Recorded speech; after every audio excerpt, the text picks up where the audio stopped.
క్రీస్తునందు ప్రేమిన సహోదరి సహోదరులకు యేసుక్రీస్తు నామములో శుభములు. దేవుని యొక్క మహాకృప మీకు కలుగునుగాక.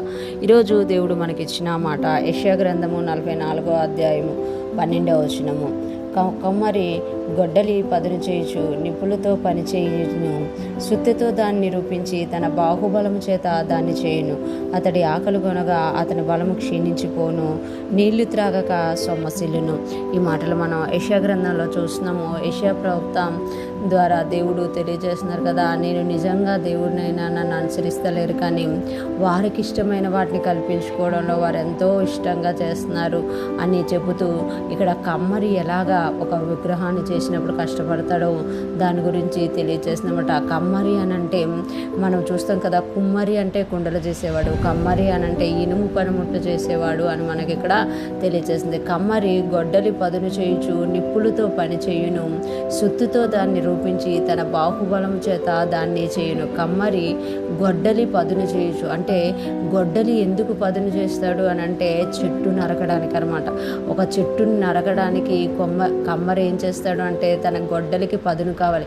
చెట్టు నరకాలి అని అంటే గొడ్డలికి పదును కావాలి, కాబట్టి దాన్ని నిప్పులతో పని చేయును అంటే నిప్పులలో పెట్టి దాన్ని వేడి చేసి సుత్తితో దాన్ని రూపించి తన బాహుబలము చేత దాన్ని చేయును. చూస్తూ ఉంటాం మనం, కమ్మరోలు పని చేస్తున్నప్పుడు ఆ యొక్క ఇనుమును అది అతనికి లొంగాలని మంచి అగ్నిలో దాన్ని కాలుస్తారు. ఎర్రగా ఉన్నప్పుడు గట్టి సుత్తితో దాన్ని కొడతారన్నమాట. అంటే గొడ్డలి తయారు చేసుకోవాలి. ఎందుకంటే చెట్టు నుండి ఒక కొమ్మ తెచ్చుకొని దాన్ని విగ్రహంగా చేసుకోవాలి అని అంటే ముందు కమ్మరి కష్టపడతాడు, దానికోసం గొడ్డలు చేస్తాడు. ఆ గొడ్డలు చేసేటప్పుడు అతడు ఆకలి కరిగా అతని బలము క్షీణించిపోవును, నీళ్లు త్రాగగా సొమ్మసిలును. ఒకవేళ ఆ ఇనుము అగ్గిలో పెట్టినప్పుడు వేడిగా అయిపోయినప్పుడు ఎర్రగా అయిపోయినప్పుడు అతడికి ఆకలి అవుతున్నా దాహం అవుతున్నా దానిని పక్కన పెట్టి ముందు దాని పని చూస్తాడనమాట. ఎందుకనంటే అది చల్లగైతే మళ్ళీ లొంగదు కదా.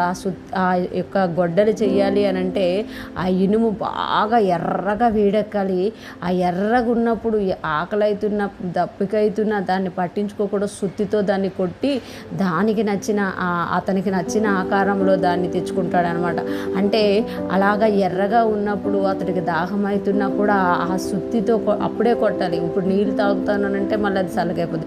ఆకలి అవుతుంది నేను అన్నం తింటాను అని అంటే అది మళ్ళీ చల్లగైపోద్ది, మళ్ళీ అగ్గి మండించాలి. కనుక అంటే ఒక విగ్రహాన్ని చేయడానికి చెట్టును నరకడానికి ఒక కమ్మరివాడు గొడ్డల్ని ఎలా చేస్తాడు అనేది ఇక్కడ మనకు యెషయా ప్రవక్త ద్వారా దేవుడు తెలియజేస్తున్నారు. అలాగే వాళ్ళంతా కష్టపడిన తర్వాత మిగతా వాళ్ళు దాని విషయంలో పనిచేస్తారు. మనము కూడా దేవుని విషయాల్లో ఇలాంటి రోషం కలిగి ఉన్నామా? ఆకలేసినా దప్పికొచ్చినా మనం దేవుడి కొరకు జీవించగలుగుతున్నామా? వాళ్ళొక విగ్రహం చేయడానికి అంత డెడికేటెడ్గా పనిచేస్తున్నారు కదా. మీరు నిజ దేవుడినైనా నన్ను ఎరిగిన వాళ్ళు నా కొరకు ఆకలి దప్పికని పక్కన పెట్టి నా రాజ్య విస్తరణ కొరకు ప్రయాసపడుతున్నారా అని ఇక్కడ యెషయా ప్రవక్త ద్వారా దేవుడు తెలియజేస్తున్నారు. ఈరోజు ఫ్రెష్ మనం వింటున్న ప్రతి ఒక్కరూ జ్ఞాపకం చేసుకోవాలి, నిజంగా మనం దేవుని ఎరిగిన వారం అయితే మన కష్టము దేవుని రాజ్యం కొరకు దేవుని యొక్క సేవ పరిచర్యలు దేవునికి ఏదైనా చెయ్యాలి అనే దాని మీద పెట్టినప్పుడు మనము దాని యొక్క ఫలాన్ని చూస్తాము అన్నమాట.